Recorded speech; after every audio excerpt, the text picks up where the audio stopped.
Isang magandang umaga, tanghali at gabi po sa ating lahat dyan sa Pilipinas. Sa mga subscribers ko po na sumusuporta sa aking content, maraming salamat po sa mga parents po natin, papananay, tatay, lola at lolo, kapatid, kuya, ay maraming salamat sa suporta na binibigay niyo po sa aking content. Lalong-lalo na po sa ating Panginoong may kapal dahil binibigyan po niya tayo ng wisdom, knowledge, and understanding para makabuo po ng aking content o sa ating content ng update sa ating ituloy sa buhay. Mabuhay ka, Panginoon, at salamat din sa pang-araw-araw na binibigay mo sa amin na pagkain at hindi lamang po yan, kundi maraming salamat din po sa binibigay mo sa amin na buhay na kung saan po ay lahat ng problema ay nalulutasan namin dahil po sa iyo. Dahil nananalig po kami sa iyo at yan po ang aking dasal at pasasalamat po. God bless po sa ating lahat. Okay, alright. Umpisahan na po natin ang Kimpaw ganap at iba pang showbiz ganap po. Okay, balik po tayo sa Peanut Vlog na kung saan po ay pakisubscribe, like and share naman po ang ating content. Sana naman po magustuhan ninyo ang ating content o alindog na naman sa ngayon. Mga madlang pito dyan, mga chika-chika bells natin dito ay talagang ma-appreciate nyo po. Pagdating sa Kimpaw, eto na tayo. Okay. Kitang-kita naman natin ang kagandahan ni Kimchi talaga, guys. Pati sasat, siya talaga yung eye of the beholder. Ang ibig sabihin ng eye of the beholder, guys, ay siya yung mata ng mga madlang Pilipino sa ngayon. Sobrang trending niya kasi, guys, halos kahit saan man siya, ay doon na talaga siya sa ngayon. Kaya ngayon po guys is kahit anong gagawin ni Kim Chiu, kahit anong gagawin po ni Kim Chiu, talagang kitang-kita mo sa kanya yun. Kagandahan, talented at higit sa lahat po ay napakalambing. Ay marami pong naiinggit sa kanya at sa mga inggit dyan, pikit na lang kayo. Wala kayong magagawa kahit anong sabihin ninyo sa Kimpaw ay bahala na kayo. Basta ang Kimpaw sa amin is napaka-solid kami at proud kami sa kanila. Okay. Dito na naman po tayo sa ibang kaganapan po nila na kung saan ay si Paolo Avellino po ay talagang todo effort kay Kimi. It's, you know guys, alam mo pala yung binigay ni Kimi sa kanya na box. Ang hinala po ng mga netizen doon is, yung sinabi ko, yung update ko nung kaninang umaga yun, hinala ng netizen is a ring. Pero hindi pala po. Kundi kaya is, kumbaga, ring din siya, pero yung may mga ibang design na for energy health daw ata. Yung parang kumbaga is parang quantum, ganun ba? Yung mga pang health, pang katawan ba, pang healthy style ba? Parang ganun siya. Hindi ko alam kung anong itatawag ko dun kasi pati yung legit ko is may mga iba kasi silang term eh. Excuse me guys. May ubo kasi ako. May mga iba kasi silang term na kung saan po ay ayon sa aking legit na sources, may ibang term ang Kimpaw or ang Kimi at saka si Paolo Avellino dun sa ring na yun. Hindi lang kasi daw nila masabi kasi sabi nila is a secret daw. So, hindi na po natin pwedeng tanungin kung sakaling ganun guys. Kaya siyempre, privacy na nila yun. Kaya intindihin po natin. Okay.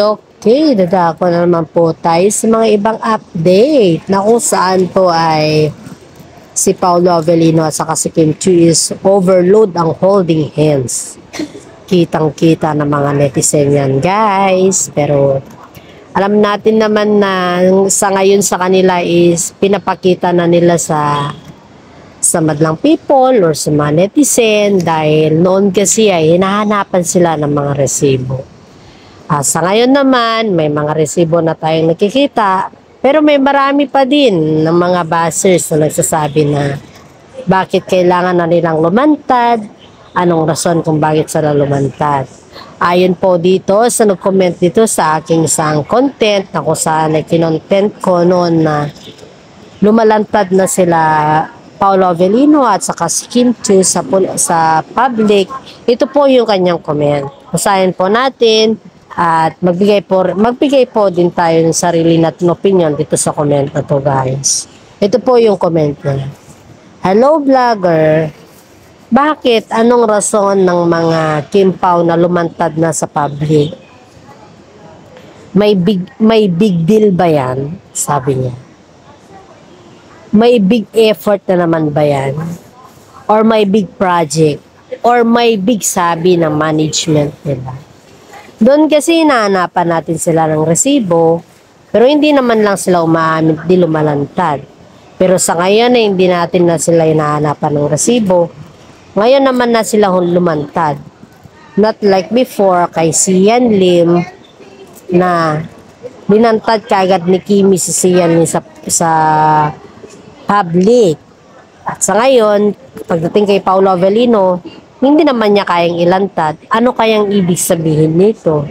Sa iyo, vlogger, dahil isa kang vlogger, pakitanong nga po sa iyong legit na sources kung bakit lumantad na sila sa ngayon. Okay, you're right. Maging positibo lang po tayo, guys, dahil sa comment ni Madam Bertud. Tawagin na lang po natin siyang Madam Bertud kasi sa kanya siguro, hindi pa siguro mag-sick-in sa kanya yung pag-display nila Paolo Avellino or sila Kim Chiu, sa kanya yung pinapakita nila sa public. Kaya siguro ang mga questions niya is hindi pa niya siguro alam kung ano kumbaga is hindi pa talaga nag-sick-in sa kanya. Kaya yung mga questions siya dito ay talagang nakakakilabot, guys. Pero as of now sa akin, ang sarili kong opinion dito sa kanyang sinabi is wala naman sigurong masama kung pakita nila sa public. At wala naman sigurong masama kung yun talaga yung tibok na kanilang puso. Ang mahalaga sa atin dito ay kung sila talaga at may forever sila, syempre respeto natin po yun. Huwag po natin bigyan ng maling kahulugan yung mga nakikita natin porque ngayon ay may public na nakikita natin na sweet na sila, ay karapatan po nila yun. Kasi nga po, lahat naman ng tao or nasa showbiz ay may karapatan na ipakita or ilahad ang kanilang damdamin or emotions sa public dahil yan po ay karapatan nila bilang isang tao. Or otherwise po, baka kasi sabihin ng mga ibang tao dyan kung bakit may intention ba. Hindi naman siguro intention yun, guys. Kasi nga po, magkasama naman na sila sa lahat at they have their own future na sinasabi natin. Ay siguro prepare lang nila yung sarili nila at sa mga fans para matanggap sila ng buong-buo ba, para hindi mabigla yung mga fans sa kanila. Yan lamang po ang aking opinion at idea. Sana naman magustuhan po ng mga netizen, lalong-lalo na po yung mga bashers natin dyan, at shout out po sa mga senior citizen dyan sa iba't ibang bansa na palaging nakikinig sa aking update. Alam kong kayo po ang mga taga-subaybay ko. Mahal ko kayong lahat, mga senior citizen, at higit sa lahat, mahal ko po lahat kayo, mga supporters ko. Lalong-lalo na po yung mga Kim Pao updates dyan ng mga solid. Mahal ko po kayong lahat. Paki-comment down below lang po, guys, kung may mga iba't iba tayong opinion dyan para malinawagan naman si Madam. At para malaman niya naman kung bakit may ebidensya na tayo na nakikitaan na sila Paolo Avellino at saka si Kim Chiu sa public na po. Okay, alright. Iba't ibang update na naman po tayo dito. Ibang kaganapan na naman to, guys. You know, guys, Di ba ang banding nila Paolo Avellino at saka si Kim Chiu is yung nagja-jogging or nag-walking or nagba-biking. Kita mo ba naman yung mga shorts nila? Yung mga uniforme nilang nagja-jogging, guys. Di ba parang napaka-unique at saka galing ibang bansa? Yun po yung regalo ni Paolo Avellino sa kanya. Ang daming regalo ni Kim Chiu kay Paolo Avellino na, guys. Kaya sabi daw ni Paolo Avellino, ginagawa daw siya ni Kim Chiu na collector. Natuwa naman ako dito sa kaswitan nilang dalawa dahil kahit papaano ay talagang kitang-kita mo dito yung kasiyahan. Kahit na mamalit na bagay sa kanila ito ay na-appreciate nila ang isa't isa. Kasi nga po, lahat naman tayo dito is kailangan na i-appreciate natin ng bawat isa. Dahil ang pag-appreciate ng bawat isa sa atin ay isang malaking karangalan din po yan para sa atin.